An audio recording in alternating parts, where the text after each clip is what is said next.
अगर आप कद्दू के बीज फेंक देते हैं तो रुक जाएं, ये वीडियो आपके लिए।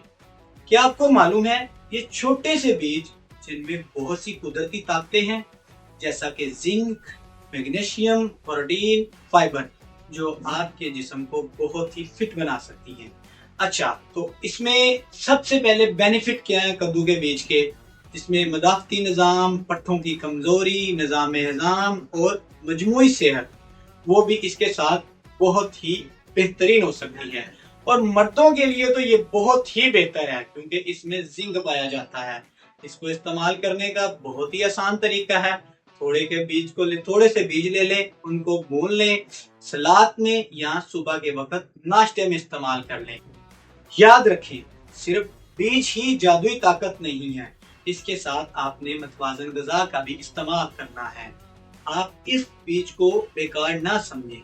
कद्दू के बीज बहुत ही ताकतवर और सेहतमंद पाए जाते हैं। आइंदा से आपने कद्दू के बीज फेंकने नहीं है, उनको जैसे मैंने तरीका बताया इस्तेमाल करें। हमारे पेज को फॉलो करें और वीडियो को आगे जरूर शेयर करें।